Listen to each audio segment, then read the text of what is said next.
Hello and welcome to FurStrology. Today's video is about the big three main factors in astrology. The rising sign, the sun sign, and the moon sign. So we all know about the sun, which is what we call our sign. That's our sun sign. But we don't maybe necessarily know about the other two and how they connect. And they all create the general pattern and identity, emotions, and outer personality of a person. Just before we begin, a quick reminder to subscribe. That'd be great if you could subscribe. I think there's a button up there. I'm not exactly sure. I better go and have a look. And my link is down there to my website, rodneylochner.com. On there you can book a reading. Love to do an online reading with you wherever you are in the world, or you can come and see me in Sydney locally. So just connect to that website there, and all the details and about how to book and contact me are there. So on to the big three. You might also hear the music in the background. I decided to put some music on and see if that's nice. So let me know what you think of that. So the sun is obviously what we call our star sign. So when you say, I'm a Taurus, I'm a Scorpio, I'm a Libra, I'm one of the 12 signs, that's us saying my sun is in that sign, and it's there for a month. So there's 12 months in a year. The star signs approximately go through, the sun goes through each of the signs in a month, and that's what the sun represents. It's the center of being. It is our ego, our will, our identity. It's where we shine into the world with literally our will to affect the world beyond us. How we feel inside, that's the moon. And how we look on the outside, that's the rising. But let's just go back to the sun. So the sun is literally the self. I touched upon this in the planet section, but I'm doing this in context with the other two main things that constitute basic astrological identity. The sun is literally where we shine our light into the world, and where we literally walk out into the world and shine our light on other people and action in the physical reality. It's literally where we manifest and walk our will into the world. So other people's suns affect you because they're all busy going around doing things and saying, I'm this, and this is who I am, and I'm doing this, and I'm doing that, and this is my will, and I'm going to do this. That's sun energy. Also connected slightly to Mars energy as well, which is the action of doing. But sun energy is literally, who am I? What am I doing? This is my sense of self.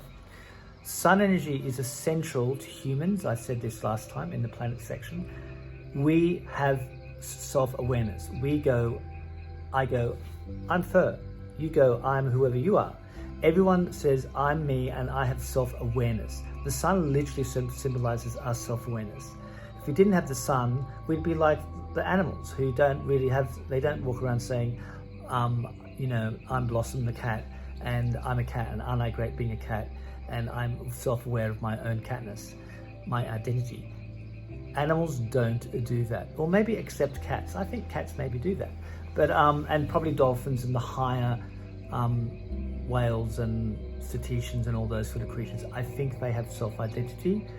But in terms of ego and sense of self, and I'm affecting these changes in the world because I'm an individual and I recognize my own individuality and my own sense of self. Animals, plants, the rest of nature doesn't have that. Humans do. That's what makes us different. So that's why the sun is so important. It's literally our self-conscious humanity and our sense of self-identity and our self-awareness that we literally are a person who has an identity. That's why the sun is so important. So when the sun moves through the signs, that sense of self is mediated through each of those signs. Quick example, I'm not going to go into the sun and all the signs now, but I'll pick on Scorpio because that's me.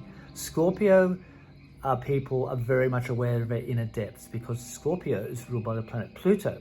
So Sun in Scorpio gives Scorpios a self-identity that's mediated through the lens of deep self-awareness, vulnerability, intensity, the desire for deep connections, and everything to do with Pluto. Change, transformation, deep feelings, and negotiating their sense of power. with either power over others or others' power over them. That's because the sun is in the sign of Scorpio, and Scorpio is ruled by Pluto. So sun merges with Pluto energy and we get the sign of Scorpio. So that's just an example. In another entry, I'm going to go through all the sun signs, but let's do one for now. Now, this is what I touched on last time as well. The moon is different from the sun. The moon is reflected energy, reflected light. The moon reflects the light of the sun. So literally the moon is reflective of other people's energies and rules upon us and how we react emotionally. So literally the moon is our emotional feeling inside and how we react to our own wills and our own doings and other people's. The moon reflects energy. The moon is receptive. The moon is receiving. It's how we feel inside. It's literally our emotional nature. It's our feeling nature. So some people might look at their sun and go, I feel like that. That's great. Yeah, I'm really identify with my sun. But other of you might feel there's a blend with the emotional moon nature, or actually even feel more like your moon. So the moon is literally how we feel inside, not what we're doing. It's not what we're willing. It's not what we're shining onto others. It's how we're reactive. So the sun is proactive. What are we doing? I'm doing this. What are other people doing to me? That's sun energy. What is my identity? The moon is how do I feel inside? So the sun is proactive. The moon is reactive. The sun is about other people's wills. The moon is about how you react to what's going around you, reacting to other people's wills, reacting to what people say to you, do to you, what feelings you're picking up in the environment. So the moon is literally how you feel inside. And you're more likely to feel like your moon than you'll ever feel like your sun. You don't necessarily feel like what you're doing. You actually feel like how you react to everything going on around you, and your own inner sense of emotional, what you're going through emotionally. So the moon is how you feel inside. I think personally, because my moon's in Pisces, I feel more like my moon than my sun. I can be intense and penetrating and scorpionic and intense about things, Scorpio. But that's not how I feel inside. I feel more like my moon, which is Pisces, which is soft, sweet, gentle, emotional, doesn't want to hurt anyone, sensitive to everything. Pisces. So the moon is how you react and how you feel inside. So when you're feeling vulnerable, when you're feeling romantic, when you're feeling in love, when you're feeling melancholy, when you're feeling angry, when you're feeling sad, whatever your emotional state you're going through, and there's quite a few different emotions: anger, jealousy, hatred, joy, excitement, passion, there's many of them. The moon is how you're feeling inside. So here's an example. I'll use that example of myself. Pisces moon. Pisces moon is ruled by the sun blend with the energy of Pisces. So the moon in Pisces means that it's got a Neptunian quality, because the planet Neptune rules the sign of Pisces. So it makes the moon very sensitive, very much aware of everyone else's emotions, like a psychic sponge, feeling everything that's going on around them. Creative, imaginative, gentle, doesn't want to hurt anyone. So the moon in Pisces is super sensitive. So that makes me feel inside very Piscean, even though my sun nature, my shining out ego, self-identity nature, what I'm doing in the world is Scorpio. The inner feeling, the inner reaction, the reaction to that, not the proactive sun, but the reactive moon, I'm feeling very Piscean inside. And when I was actually reading about Scorpio when I was much younger, I went, I don't feel like that. And I was totally obsessed with Pisces, and I realized I had the Pisces moon. And so that was more reflective of how I felt inside. So the moon is our emotions and how we're feeling. The moon also rules your connection to the mother. It's receptive and it's nurturing, it's loving, and but it's emotional. The sun is traditionally male. It rules the father. It's proactive. It's willing, and it's extroverted. The moon tends to be more introverted. Literally, the sun is where you would push out into the world, and the moon is where you reflect in. It's more interior. The moon is a more introverted planet, and the sun is an extroverted planet. That's another interesting way of looking at it as well. So the moon is also how you nurture. It's also your attitude to your home. It's your attitude to your bedroom. It's your attitude to everything about home and your emotional world around you, and it's the inner world. The sun is a lot more outer. The sun can be inner as well. If you're going around busy creating things, that's also willing, shining sun energy, but the emotion of it is in the moon. Now, the rising is not the sun and the moon. The rising is literally what's on the outside. It's our outer personality. It's not our will and our center of being, the sun. It's not our identity. It's not our emotional reactions to the world and how we feel inside, the moon. It's literally the surface. The moon is the rising is the outer personality. The rising is also known as the ascendant and the first house.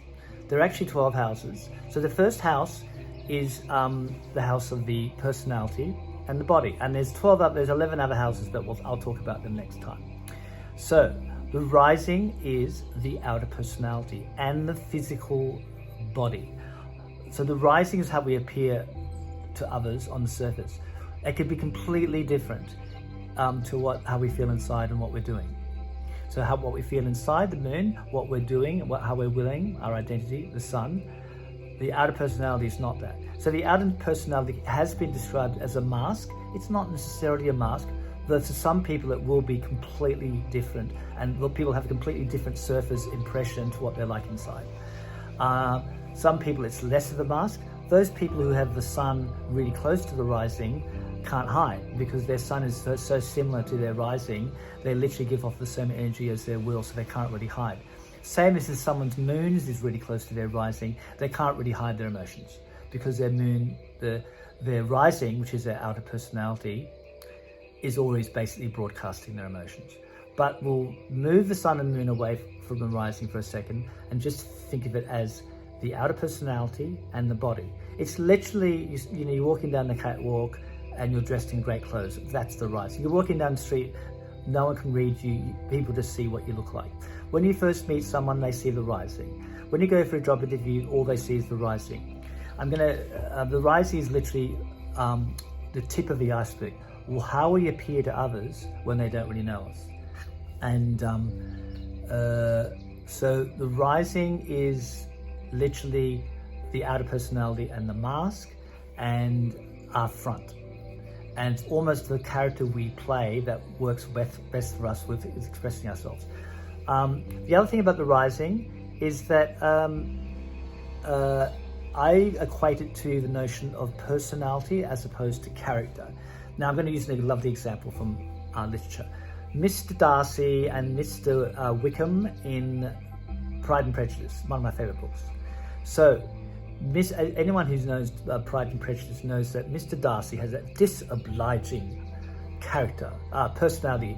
He's grumpy and superior, and that's how he's seen, very proud, hence the name Pride and Prejudice. When people meet him, they don't like him. They think he's literally a cold, arrogant prick, very unfriendly and superior. That's his outer personality. As the book proceeds, we start to find out that Mr. Darcy has a great character. He's actually a lovely, sweet, kind, honourable, dignified, good person. But that's his character. We don't find his character out until we start to read the book. So the character comes out, but the personality, which is the rising, is what we see first.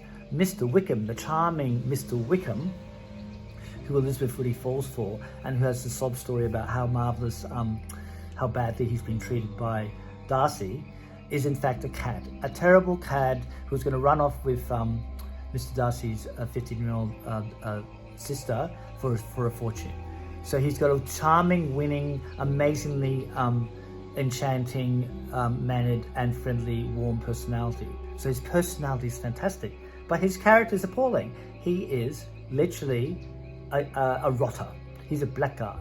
So he's got an amazing personality but a terrible character, while Mr. Darcy has a terrible personality when you first meet him, but a sterling, upright, honourable character, and with whom Elizabeth falls in love, Elizabeth Bennet. So that's the difference between personality. So personality, the rising is literally the surface. Now planets also near the rising are your automatic allies, and they work for you automatically. So for example, I have Mars in my first house. I'm automatically Martian. I didn't realize that I actually, because I'm so water, I've got water sun, Scorpio, and I've got a water moon, Pisces. I thought I was wet, feminine, emotional, etc. But in fact, my body can actually be quite masculine, because Mars, which is the planet of the warrior or the fighter, actually makes me quite warrior-like, and I didn't even realize it because it was automatic. It's like a dog that wags its tail. It automatically is a dog. It doesn't think about being a dog. It just wags its tail, it barks, it runs around being dog-like. That's automatic dog. So anything that's automatic for you that you don't even think about are normally planets that are in your first house. They work for you without you even thinking about it, because they're embedded in the body. The ascendant is the body. So the other big thing about the ascendant, of course, is it's what you look like. So people with Aries ascendant might look like they have really good muscle tone, and they can look really strong, and they're quite big people, and they can put on muscle really well, and they've got that warrior energy. My rising happens to be Gemini. That's childlike and androgynous, because it's literally Gemini rules the child. So I have a childlike, quite slender, skinny, chatty, talkative appearance, it's quite skinny because it's childlike. Another example of the rising would be Scorpio rising. Those people are very intense, and because it's Scorpio, they're secretive, and it's very hard to read them because they're very guarded, and they're guarding their inner, because their rising is concerned with power and having their power overwhelmed by anyone else. They're often seen as quite powerful people because they're ruled by that Scorpio Pluto energy on their rising. So the rising imparts a physical appearance, and it also imparts your personality. So when taken together, the three main things, rising, sun and moon, are sort of a good summary of who you are. So just to use me, Gemini rising, chatty, talkative, skinny, childlike, androgynous, because Gemini is also androgynous. Mars in the first house, which then makes me a little bit more masculine and sort of Martian, which I didn't realize I had. Scorpio, which makes me intense. My identity is intense and penetrating and vulnerable, because it's Scorpio.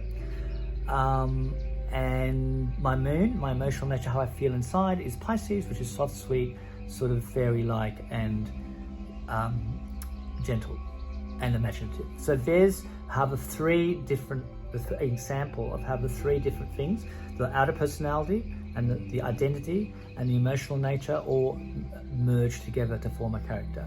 So next time I'm going to go through, I think I'm going to start with the sun signs, because everyone loves to hear about the sun signs. I will do a video on sun signs, a video on all the moon signs, and a video on all the risings. And then I'm also going to hit upon Chiron, because Chiron, I think, is the main, most important thing from my experience in astrology in the chart, because it's where we're wounded and where we've been wounded in past lives, which makes us wounded here, but then it also becomes our gift. But more on that later. So please subscribe again. The little thing will come up there. I think I've pushed a button. I'm still learning how to use YouTube, but something will come there. I think you can push a button that lets you subscribe, or maybe you can subscribe up in the corner up there. And remember, downstairs, down the bottom bit, is the link to the website, rodneylochner.com. Please feel free to make a booking online, and also make suggestions about any other subjects you'd like to see on this video. And again, goodbye, and see you next time on FurStrology.